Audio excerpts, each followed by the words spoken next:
I'd describe Mr. Langford as selfless. Understanding, definitely. Humble. I would describe Ted as welcoming. Mr. Langford has made so many amazing changes to our learning and our school.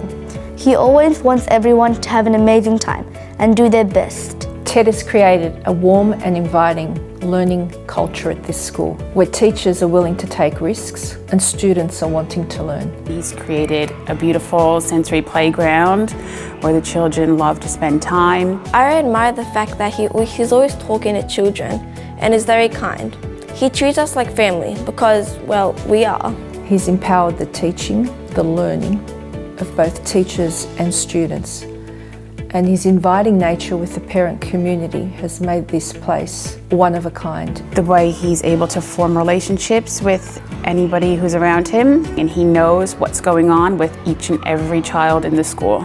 We're all going to miss Mr. Langford's thoughtful ideas, warm smile, encouraging words and loving heart.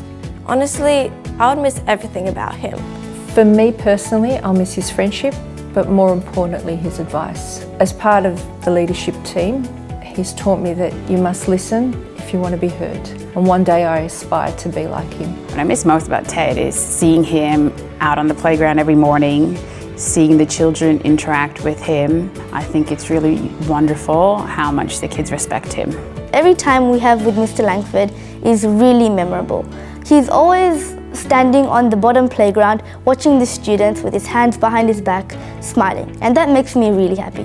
One day he overheard the teachers after recess saying that they were missing 2 of their students. So typical of Ted, off he goes and he looks for them. First place of call, the toilet block. He hears a couple of boys in the last cubicle giggling away. Boys, open up. Who's this? It's Mr. Langford, the principal. What's the secret password? I'll give you secret password. So off he marches to the staff room to arm himself with a screwdriver and a step ladder. He goes back to the toilets thinking they'd be gone by then. They weren't. Sets up the step ladder, leans over the cubicle, unlocks the toilet door from the inside, moves the step ladder away, and the boys bolt off back to class. And then he follows them, laughing all the way as he does. Nothing phases them. That's Ted's nature. Every kid loves him. He's approachable, he's funny.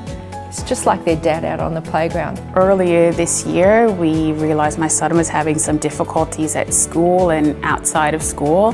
And one day in particular, he had quite a bad day at school. And at the end of the day, feeling a bit guilty about it, I asked and I said, if he's getting too hard and he's too much work, I can change his school. And he's like, don't worry about it, we'll take care of him. So that just shows doesn't matter if your kid is the top of the class, the bottom of the class, somewhere in the middle, anywhere out there.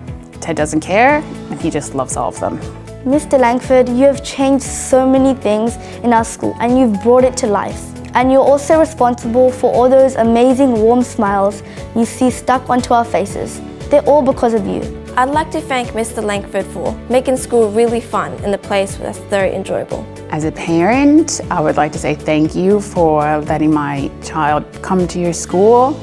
I appreciate all the support and everything that I have had. Ted, your confidence in me and my ability to lead the staff, students and parents in their faith formation at this school is second to none. You have restored my dignity and self-worth. It's all because of you and your inspirational leadership, and I'm eternally grateful to you and your wisdom. Thank you, Mr. Langford.